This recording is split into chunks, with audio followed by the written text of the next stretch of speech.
C. Zaman abad pertengahan. Di atas telah dikatakan bahwa setelah jatuhnya Imperium Romawi, sejarah pemikiran tentang negara dan hukum memasuki zaman baru, yaitu zaman abad pertengahan. Biasanya, orang berpendapat bahwa zaman abad pertengahan ini dimulai dengan tahun 476, yaitu tahun keruntuhan kerajaan Romawi Barat.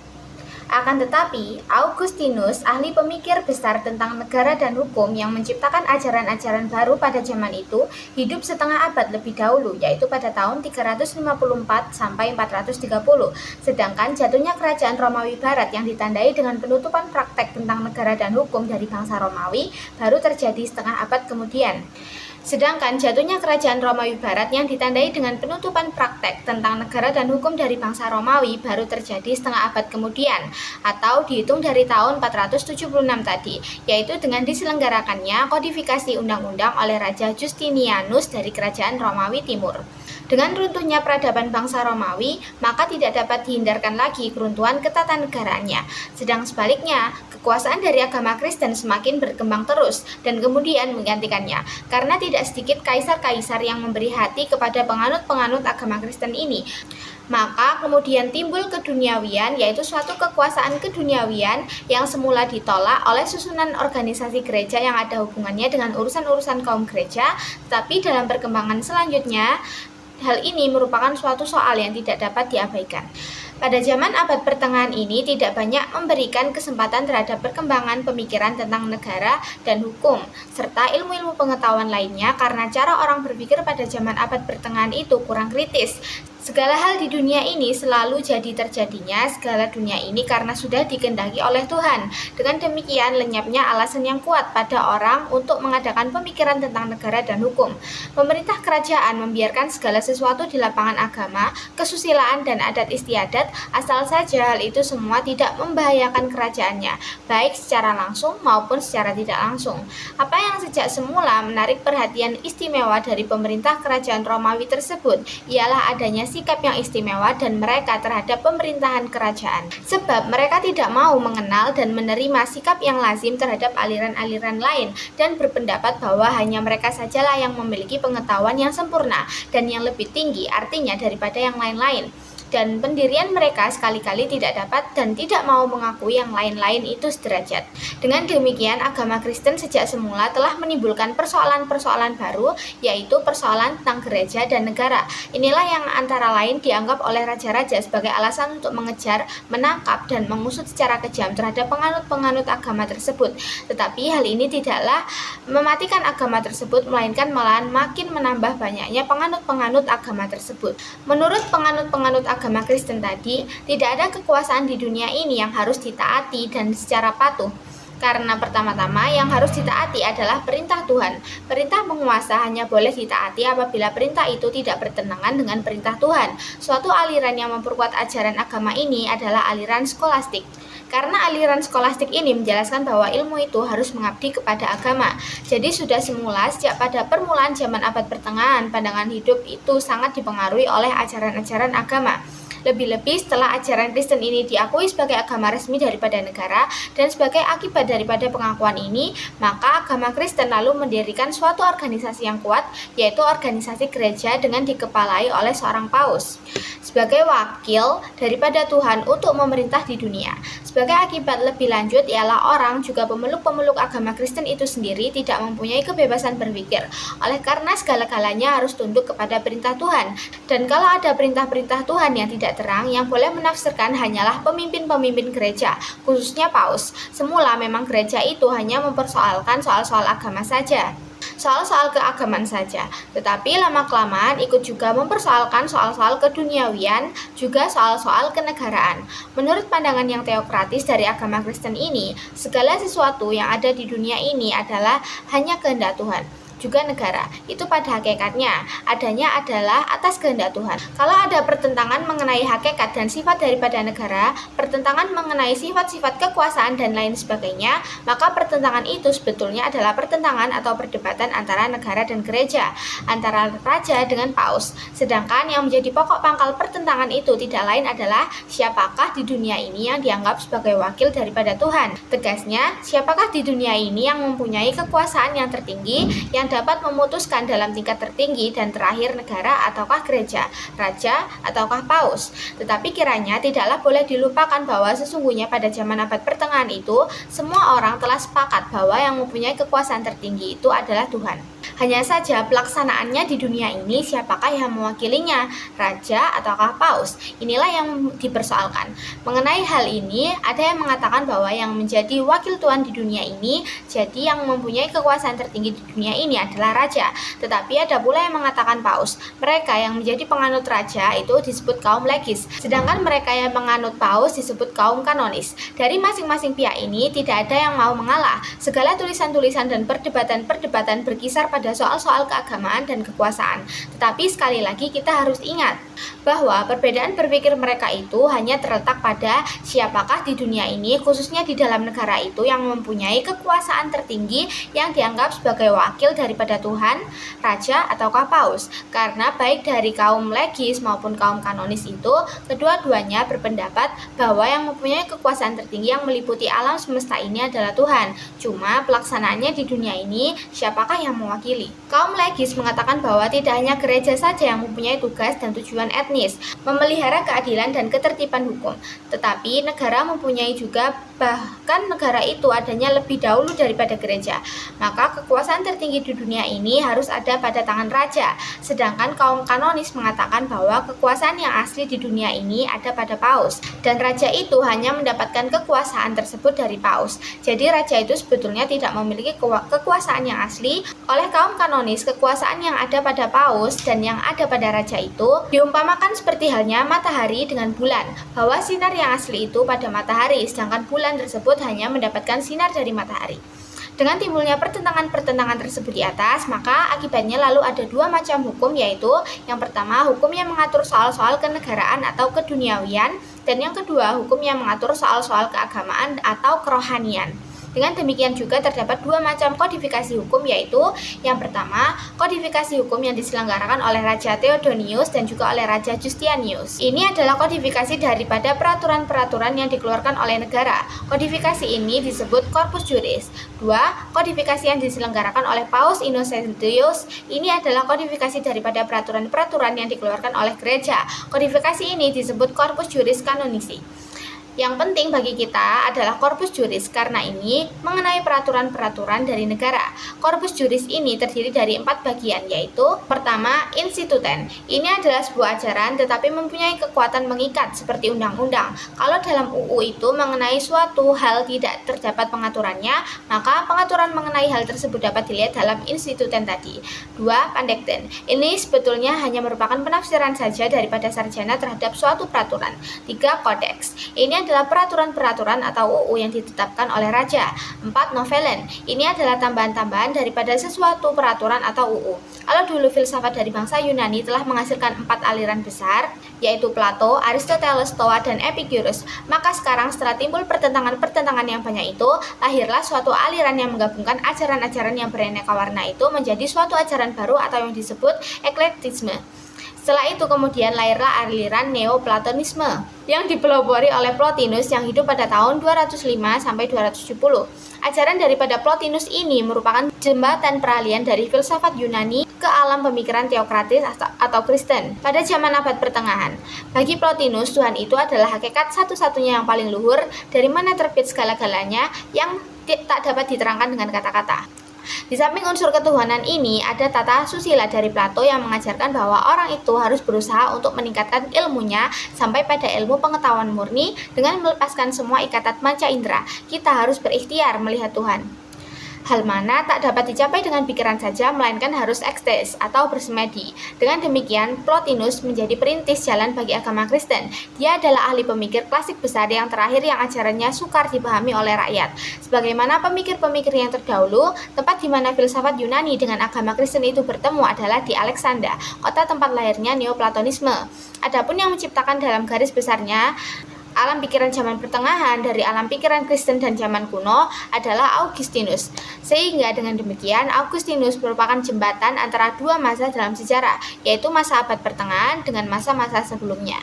Dengan demikian, ajaran-ajaran kenegaraan pemikiran tentang negara dan hukum pada zaman abad pertengahan ini bersifat ketuhanan atau teokratis. Untuk jelasnya, Sekali lagi bahwa teori teokratis ini berkembang pada zaman abad pertengahan, dan yang dimaksud abad pertengahan ini adalah zaman sesudah jatuhnya kerajaan Romawi Barat pada abad ke-5 tahun 476 sampai ke abad 15 tahun 1453 tahun jatuhnya kerajaan Romawi Timur atau sampai zaman Renaissance. Teori teokrasi ini dalam perkembangannya pada abad pertengahan mempunyai hubungan yang erat dengan perkembangan agama yang baru timbul pada saat itu, ialah agama Kristen. Agama ini timbul pada permulaan tahun Masehi sebelum umbulnya agama Kristen di Romawi. Ada pengertian atau ajaran tentang ketuhanan yang bersifat atas mitologi, yaitu bahwa menurut anggapan mereka ada dewa-dewa yang tidak berbeda halnya dengan manusia. Hanya saja dewa-dewa itu lebih berkuasa dan mempunyai kekuatan gaib yang melebihi kekuatan yang ada pada manusia. Jadi kepercayaan yang dianut oleh bangsa Romawi pada waktu itu adalah panteisme atau percaya pada banyak dewa. Oleh karena itu tidaklah mengherankan kalau kemudian timbul agama yang mengajarkan adanya satu Tuhan, yaitu agama Kristen. Mula-mula agama ini merupakan agama yang terlarang. Penganut-penganutnya selalu dikejar-kejar kemudian dibuang atau dibunuh. Oleh karena itu semula agama tersebut dianut dan dilakukan secara diam-diam. Apa sebab agama ini semula dilarang? Sebabnya ialah bahwa seperti telah dikatakan di atas, agama Kristen itu mengajarkan adanya kepercayaan pada satu Tuhan. Ini adalah bertentangan dengan kepercayaan yang dianut oleh bangsa Romawi pada waktu itu, yaitu panteisme. Juga agama ini semula mengajarkan pandangan hidup yang mengancam kekuasaan serta kewibawaan raja. Misalnya, orang tidak perlu mentaati peraturan-peraturan negara yang bertentangan dengan keyakinannya, lebih-lebih kalau peraturan negara itu bertentangan dengan ajaran-ajaran agama. Akan tetapi karena berkat ketabahan dan keuletan dari para penganutnya, lama-kelamaan agama ini tidak mati atau musnah, melainkan malahan mendapatkan lingkungan hidup yang makin meluas, dan akhirnya malahan dianut oleh pejabat-pejabat negara dan kemudian diakui oleh negara sebagai agama resmi daripada negara. Kaisar-kaisar kemudian memberikan perhatiannya kepada kaum Kristen ini. Kaisar Commodus yang hidup pada tahun 180-192 adalah yang pertama-tama menerima agama Kristen dan memperbolehkan para penganutnya berada di sekitarnya. Setelah agama Kristen ini diterima sebagai agama resmi daripada negara, kemudian tumbuhlah suatu susunan gereja sebagai bentuk organisasi daripada agama tersebut yang ada hubungannya dengan soal-soal keduniawian dan kenegaraan. Suatu kekuasaan yang semula ditolak sama sekali oleh gereja, karena semula gereja hanya berkecimpung dalam soal-soal keagamaan saja, akan tetapi yang lambat laun soal-soal keduniawian dan kenegaraan itu dalam perkembangan agama selanjutnya merupakan suatu hal yang tidak dapat diabaikan. Susunan organisasi gereja tersebut yang dipimpin oleh seorang paus, organ-organnya menyerupai dengan organ-organ organisasi negara yang dipimpin oleh raja. Mulai saat itulah sesungguhnya timbul pokok persoalan, pokok pembicaraan dari para sarjana pada zaman abad pertengahan pada sarjana teokratis. Apakah pokok persoalan atau pokok pembicaraan tersebut? Tidak lain adalah seperti yang telah disebutkan di atas, yaitu siapakah di dunia ini yang dianggap sebagai wakil daripada Tuhan, jadi yang memegang kekuasaan tertinggi, raja atau paus, atau dengan kata-kata lain, bagaimana perimbangan kedudukan serta kekuasaan negara dengan gereja itu. Siapakah di antara kedua organisasi ini yang memegang kekuasaan tertinggi? Oleh karena di antara kedua organisasi ini selalu timbul persoalan-persoalan dan pertentangan-pertentangan saja. Tetapi, mengapa soal-soal ini dibicarakan telah terjawab di atas, yaitu dengan terbentuknya susunan organisasi gereja yang organ-organnya sama dengan organ-organ susunan organisasi negara, maka di dunia ini lalu terdapat dua organisasi kekuasaan, yaitu yang pertama, organisasi yang dikepalai oleh seorang raja, dan yang kedua, organisasi gereja yang dikepalai oleh seorang paus.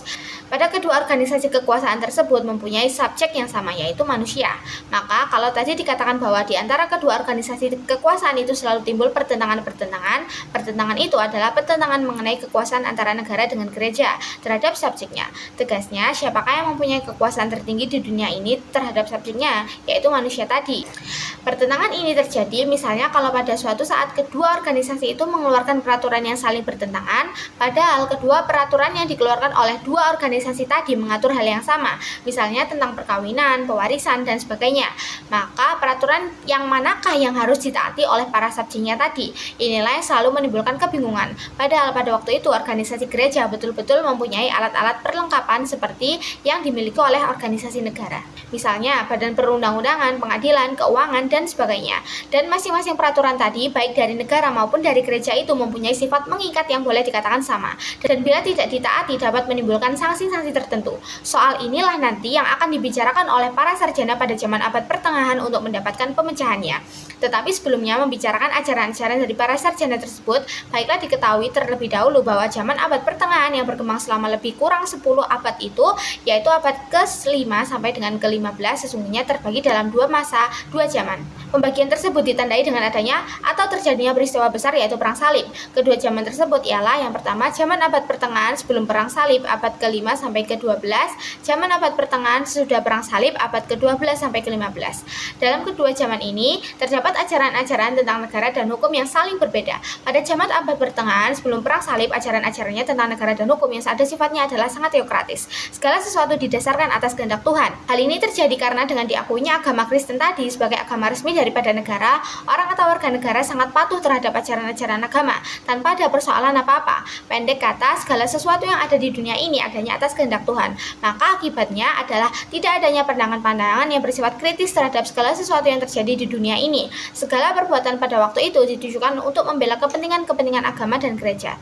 Sedangkan pada zaman abad pertengahan sesudah Perang Salib, ajaran-ajaran kenegaraan, ajaran-ajaran tentang negara dan hukum yang ada telah banyak dipengaruhi oleh ajaran-ajaran dari sarjana-sarjana Yunani kuno, misalnya ajaran dari Plato dan Aristoteles. Hal ini disebabkan karena pada waktu terjadinya Perang Salib itu, banyak dari penganut-penganut agama Kristen yang pergi ke Timur Tengah, antara lain ke Palestina, dengan maksud untuk membela dan menyelamatkan makam-makam Kristen yang terancam, dan disinilah mereka mulai mengenal kebudayaan dari zaman Yunani kuno, antara lain ajaran-ajaran kenegaraan dari Plato dan Aristoteles tadi.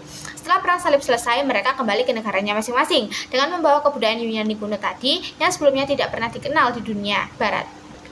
Dengan demikian, maka mereka lalu mulai berpikir secara kritis terhadap keadaan-keadaan di sekitarnya, termasuk pula ajaran-ajaran mereka tentang negara dan hukum dan agama.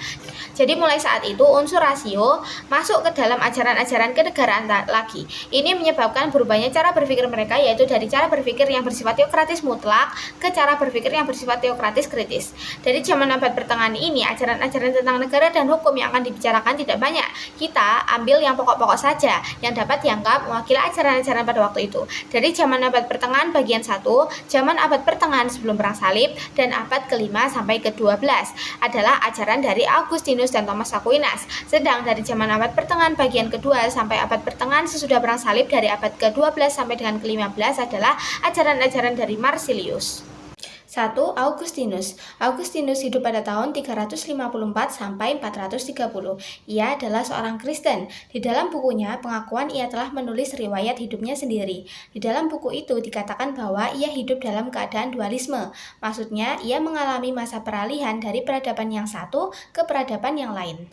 Pada waktu hidupnya, ia mengalami masa kebobrokan masyarakat yang disebabkan banyaknya pertentangan-pertentangan yang timbul, terutama pertentangan antara orang-orang yang menganut agama Kristen dengan orang-orang yang tak beragama, antara kepercayaan adanya satu Tuhan yang Maha Agung dengan penyembahan kepada berhala. Lagi pula adanya peristiwa yang maha penting yang terjadi pada tahun 409, yaitu raja dari kaum kota barat yang bernama Alaric mengepung kota Roma, kemudian menyerbu dan mengadakan perampasan-perampasan. Terhadap peristiwa ini pendapat orang dapat berlainan, sementara orang berpendapat bahwa karena Alaric sendiri seorang Arya yang menganut agama Kristen, peristiwa tersebut berarti suatu kemenangan agama Kristen atas penyembahan berhala. Jadi berarti suatu hukuman terhadap orang-orang yang mengadakan penyembahan kepada berhala. Tetapi sementara itu di pihak yang lain, orang berpendapat dulu dalam keadaan tidak beragama, keadaannya tenang-tenang saja. Alangkah bedanya keadaan sekarang di bawah agama Kristen. Peristiwa tersebut di atas menjadi alasan kuat bagi Augustinus untuk menulis bukunya yang diberi nama De Civitate Dei, tentang negara Tuhan. Isi pokok daripada bukunya tersebut ditujukan untuk mengadakan pembelaan terhadap agama Kristen serta berisi suatu polemik antara penganut-penganut agama Kristen dengan orang-orang yang tak beragama. Buku itu juga merupakan filsafat sejarah dan agama, ajaran tentang kepercayaan dan kesusilaan. Semula buku itu tidaklah dimaksudkan sebagai buku pelajaran untuk politik negara dan gereja, meskipun akhirnya menjadi buku yang demikian. Ini terbukti dari ajarannya mengenai perimbangan kedudukan atau kekuasaan antara negara dengan gereja, antara raja dengan paus. Menurut Augustinus, yang ajarannya sangat bersifat teokratis, dikatakan bahwa kedudukan gereja yang dipimpin oleh paus itu lebih tinggi daripada kedudukan negara yang diperintah oleh raja. Mengapa demikian? Dalam hubungan ini dikatakan oleh Augustinus bahwa adanya negara di dunia itu merupakan suatu kejelekan, tetapi adanya itu merupakan suatu keharusan. Yang penting itu adalah terciptanya suatu negara seperti yang diangan-angankan atau dicita-citakan oleh agama, yaitu kerajaan Tuhan. Maka dari itu, sebenarnya negara yang ada di dunia ini hanya merupakan merupakan suatu organisasi yang mempunyai tugas untuk memusnahkan perintah-perintah agama dan musuh-musuh gereja. Jadi di sini nampak dengan jelas bahwa negara mempunyai kedudukan atau kekuasaan yang lebih rendah dan ada di bawah gereja. Negara sifatnya hanyalah sebagai alat daripada gereja untuk membasmi musuh-musuh gereja. Pendapat Augustinus tersebut di atas diterangkan dengan jelas dalam bukunya The Civitate Dei, dan yang diisi seluruh karangannya itu terjalin suatu pertentangan dan perbedaan yang tajam dan yang mencerminkan aliran pikiran pada zaman abad pertengahan di mana ia hidup. Dalam bukunya tersebut, Augustinus menyebutkan adanya dua macam negara, yaitu 1. Civitas Dei atau negara Tuhan. Negara ini sangat dipuji oleh Augustinus karena ia adalah negara yang diangan-angankan dan dicita-citakan oleh agama. Yang kedua, Civitas Terrena atau Jaboli atau negara iblis atau negara duniawi. Negara ini sangat dikecam dan ditolak oleh Augustinus. Negara yang paling baik itu adalah negara Tuhan, akan tetapi negara ini tidak akan pernah tercapai di dunia ini, tetapi semangatnya dimiliki oleh sebagian dari orang-orang di dunia ini, dan mereka ini harus selalu berusaha untuk mencapainya. Dan orang hanya dapat mencapai negara Tuhan ini dengan perantaraan gereja sebagai wakil daripada negara Tuhan di dunia ini. Tetapi sebenarnya orang-orang yang berada di luar gereja pun dapat juga mengusahakan tercapainya negara Tuhan tersebut asal mereka itu mentaati perintah Tuhan.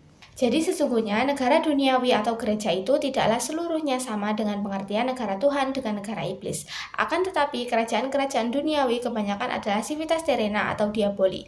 Sungguh-sungguh sebagai bukti misalnya Romawi. Demikian Augustinus yang selanjutnya dengan itu pula mengartikan pendapat Cicero dalam bukunya Republik, sebab di situ dirumuskan negara sebagai suatu bangsa.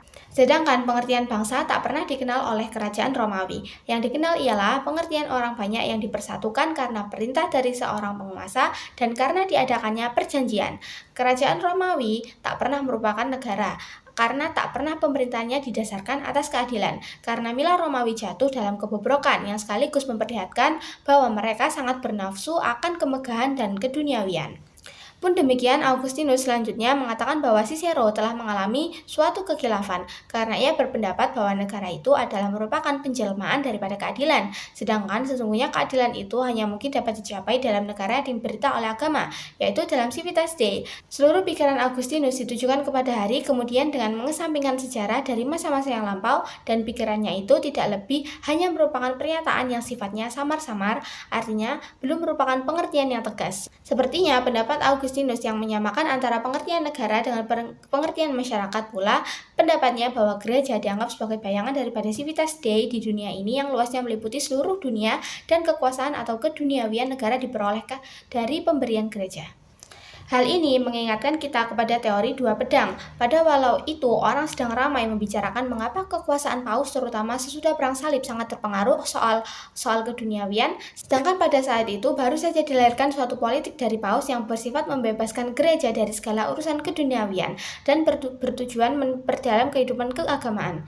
Ini terjadi pada abad ke-12 dilakukan oleh kaum Cisterciense di bawah pimpinan Bernard Clairvaux yang sesungguhnya ini hanya bersifat melanjutkan saja daripada gerakan Cluny di Burgundia yang terjadi pada abad ke-10. Terhadap kenyataan ini, Bernard Clairvaux dalam bukunya yang diberi nama The Consideration atau Perihal Tinjauan Kebatinan berpendapat bahwa paus yang mengejar tujuan keduniawian adalah bersifat Buddha dan tidak sesuai dengan martabatnya. Orang pada waktu itu juga sering ramai membicarakan tentang hukum, tetapi yang dimaksud itu bukanlah hukum dari hutan, melainkan hukum dari Justianus. Kemudian ia membuktikan benarkah bahwa paus telah terpengaruh oleh soal-soal keduniawian dengan teori dua pedang tersebut. Dengan dua pedang itu dimaksudkan adalah kekuasaan kerohanian atau keagamaan, jadi kekuasaan gereja atau paus, dan kekuasaan keduniawian yaitu kekuasaan negara. Dengan ajaran dari dua pedang itu bahwa paus menghadiahkan pedang duniawi, pada hakikatnya berarti paus telah melepaskan dari tangannya kekuasaan keduniawian, sehingga yang tinggal padanya adalah kekuasaan keagamaan atau kerohanian saja. Karena kekuasaan keduniawian tidak sesuai dengan martabat gereja yang selalu menganjurkan kehidupan yang alim dengan suasana yang tentram. Akan tetapi sesungguhnya teori dua pedang itu dapat juga diterangkan dengan cara lain, oleh karena teks kitab Injil tidak mengatakan sesuatu apapun tentang perhubungan dua pedang pedang tersebut. Padahal justru inilah soalnya. Maka dari itu kemudian dicarilah bukti yang lebih kuat lagi. Demikianlah seperti Paus Innocentius ketiga memperkuat pendiriannya tentang hubungan antara kekuasaan kerohanian, keagamaan dengan kekuasaan keduniawian, kekuasaan negara atau kekuasaan raja tidak lagi dengan teori dua pedang dari Lukas, melainkan dengan suatu gambaran dari Genesis atau Kejadian. Yaitu demikian, kaisar atau raja dapat dianggap sebagai bulan, sedangkan paus dianggap sebagai matahari. Bulan itu mendapatkan cahayanya dari matahari. Dengan demikian berarti bahwa kaisar atau raja mendapatkan kekuasaannya itu dari paus. Malahan juga dalam urusan keduniawian, paus mempunyai kekuasaan yang lebih tinggi dari kaisar atau raja. Bagaimanakah kebenaran daripada kedua teori tersebut di atas, teori dari dua pedang dan teori dari bulan dan matahari? Kiranya orang dapat juga berpikir secara lain sehingga mendapatkan kesimpulan yang persis sebaliknya, sebab dalam kedua teori tersebut orang telah dipengaruhi bahkan ditentukan oleh khayalan pikirannya. Inilah yang dijadikan alasan kuat bagi kaum legis untuk menolak ajaran kaum kanonisi itu seluruhnya. Kecuali itu dibuktikan pula oleh kaum legis dengan berpegangan kitab suci. Bahkan sesungguhnya kekuasaan raja tidaklah tergantung daripada kekuasaan paus. Ditunjukkanlah oleh kaum legis bahwa ayat dalam kitab suci yaitu Romain 13 Surat 1 mengatakan bahwa tidak ada kekuasaan selain daripada kekuasaan Tuhan. Demikianlah gambaran cara berpikir pada zaman abad pertengahan yang ternyata sangat sederhana dan mengalami kemunduran, serta kurang rasional. Segala sesuatu dipikirkan secara teokratis, tetapi untunglah bahwa sejak tahun 1000 telah secara berangsur-angsur terjadi penambahan cara berpikir yang menuju ke arah berpikir secara rasional. Dengan demikian, lahirlah filsafat dari zaman abad pertengahan di samping ilmu ketuhanan atau teologi yang telah ada. Dari perbandingan antara kebenaran-kebenaran teologis dan kebenaran-kebenaran filosofis menimbulkan banyak perselisihan yang mengakibatkan suatu perkembangan dan perubahan-perubahan dalam alam pikiran orang. Ajaran filsafat dari zaman abad pertengahan disebut skolatis. Ajarannya bersifat memahamkan dan menjelaskan secara rasional daripada ajaran-ajaran yang telah dikeluarkan oleh gereja. Pencipta ajaran filsafat skolastis pada tahun 1033 hingga 1109.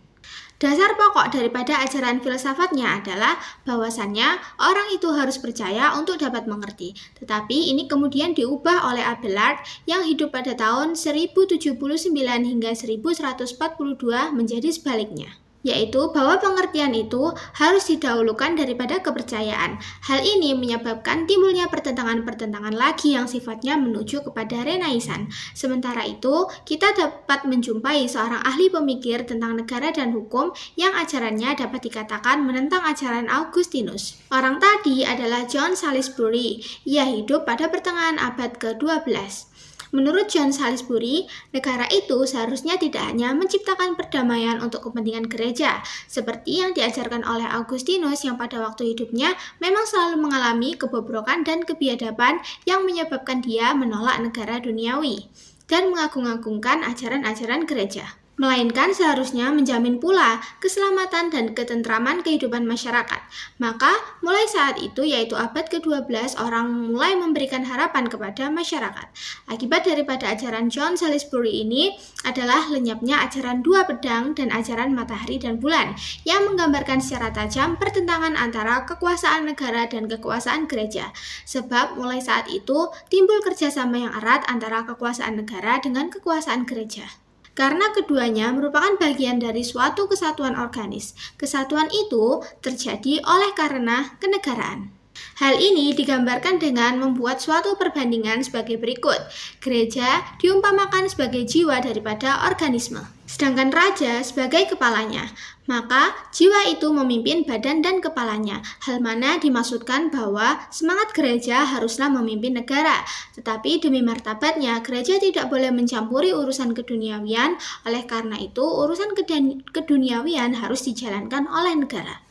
Dari segi sosial etis, John Salisbury berpendapat bahwa jika masing-masing orang itu bekerja untuk kepentingan sendiri, maka kepentingan masyarakat akan terpelihara dengan baik. Bagaimanakah jika pendapat John Salisbury tersebut di atas dibanding-bandingkan dengan pendapat Epicurus? Saya kira tidak dapat dibersamakan. Tegasnya, kedua pendapat tersebut sesungguhnya berbeda satu sama lain. Sebab kalau Epicurus dengan ajarannya bersifat individualistis itu dimaksudkan untuk mengatasi kebobrokan masyarakat pada saat itu dengan memberikan pengutamaan kepada kepentingan individu daripada kepentingan masyarakat. Sebab kalau kepentingan individu itu terjamin, demikianlah juga keadaannya kepentingan masyarakat. Dengan demikian, orang dapat mencapai tujuannya, yaitu kebahagiaan. Tetapi kebahagiaan tersebut yang dimaksudkan bukanlah kebahagiaan material, melainkan adalah kebahagiaan yang bersifat kejiwaan atau kerohanian. Sedangkan kalau John Salisbury dengan ajarannya yang mengatakan bahwa jika masing-masing orang itu bekerja untuk kepentingan sendiri, maka kepentingan masyarakat akan terpelihara dengan baik. Itu kiranya dimaksudkan tidaklah ia akan menciptakan ajaran yang bersifat individualistis seperti yang diajarkan oleh Epicurus, melainkan untuk menjaga jangan sampai seseorang itu mencampuri urusan orang lain yang telah menjadi bagiannya. Tegasnya, negara dan gereja itu jangan sampai berebut kekuasaan, melainkan mereka harus selalu mengadakan ikatan kerjasama yang erat, sebab keduanya merupakan bagian daripada suatu organisme. John Salisbury juga membicarakan sikap raja. Dalam hal ini yang penting adalah pendapatnya yang mengatakan bahwa terhadap raja yang bersifat zalim, orang berhak membunuhnya karena ia telah menginjak-injak undang-undang, telah memperbudak rakyatnya sebagai seorang tiran. Dengan demikian timbul pertanyaan, siapakah yang menang menentukan sikap raja yang demikian itu? Ini merupakan pertanyaan yang tak terjawab. Nanti pada abad ke-16 pertanyaan itu memperoleh pengertian yang besar karena orang mulai mencari jawabannya. Selain bukunya yang diberi nama Polycraticus, John Salisbury juga menulis buku yang dinamakan Metalogicus. Buku yang pertama sebagian besar mengenai pembicaraan tentang negara dan hukum, sedangkan bukunya yang disebutkan belakangan itu berisikan tentang filsafat umum yang bukan mengenai negara dan hukum atau filsafat hukum pokok universalis. Ialah mengenai suatu persoalan yang sangat menarik orang pada zaman abad pertengahan bagian kedua. Orang berpikir sedemikian rupa sehingga menimbulkan dua aliran. Kedua aliran itu ialah realisme dan nominalisme. Yang terakhir ini adalah aliran yang bersifat modern. Realisme penganutnya disebut kaum realis dan perlu diperhatikan bahwa pengertian daripada istilah ini lain sama sekali dengan pengertian yang diberikan oleh orang pada masa sekarang. Berpikir secara neoplatonis artinya mereka itu berpendapat bahwa semakin umum sifat daripada sesuatu, maka semakin dekatlah hal atau sesuatu itu pada ketuhanan, dan makin nyata, serta hal itu sungguh-sungguh terjadi, sebab Tuhan adalah sesuatu yang paling umum yang dapat dipikirkan, dan karena itu kebenaran yang paling besar. Sebagai contoh daripada pemikiran yang bersifat realistis adalah pemikiran dari Anselmus Canterbury. Dengan filsafat ontologinya, membuktikan tentang adanya Tuhan. Terhadap sesuatu hal yang bersifat umum, itu sesuatu hal yang bersifat khusus tidak mempunyai arti tersendiri, melainkan hanya mempunyai arti yang ditarik dari pengertian umum tadi. Sehingga sesuatu hal yang bersifat umum itu tidak dapat diganggu dalam bentuknya yang umum itu. Jadi, aliran realisme berpendapat bahwa gambaran umum dari zaman abad pertengahan itu merupakan kebenaran yang tertinggi yang tidak dapat diganggu-gugat oleh kebenaran khusus yang baru. Sesungguhnya pendapatnya demikian telah berabad-abad adanya. Tetapi orang baru menyadari keadaan itu setelah timbulnya aliran lain, yaitu aliran nominalisme sebagai aliran modern pada abad ke-12 yang berpendapat bahwa barang-barang yang umum itu tidak mempunyai kebenaran tertinggi. Barang-barang itu hanyalah merupakan abstraksi saja daripada pikiran. Hanya barang-barang yang khusus sajalah yang telah ditarik dari barang-barang yang umum dengan jalan pikiran yang logis, yang merupakan kebenaran yang tertinggi. Jadi, barang-barang khusus yang baru itu sungguh-sungguh dapat mengganggu, dapat mempengaruhi, bahkan dapat merubah barang-barang yang umum. Jadi, jalan pikiran inilah yang merupakan jalan keluar dari zaman abad pertengahan yang bobrok, yang gelap gulita itu. Pemikiran-pemikiran yang telah dimulai sejak terjadinya perang salib, perkenalan-perkenalannya dengan orang-orang asing, serta pemikiran-pemikiran dari zaman kuno telah melahirkan jalan keluar tersebut. Terlebih setelah orang mengenai kembali ajaran Aristoteles, timbullah perubahan-perubahan besar itu, dan mulai saat itu timbul filsafat baru yang bersifat rasional. Maka timbul pula hasrat untuk memasukkan hal-hal yang bara itu ke dalam hal-hal yang lama, sehingga terjadilah suatu sistem yang dapat mempertahankan keseimbangan antara rasio dengan wahyu, dan mempertahankan atau melangsungkan terus keselarasannya. Tujuan ini adalah merupakan kunci daripada ajaran filsafat sarjana yang kemudian menyusul ialah Thomas Aquinas.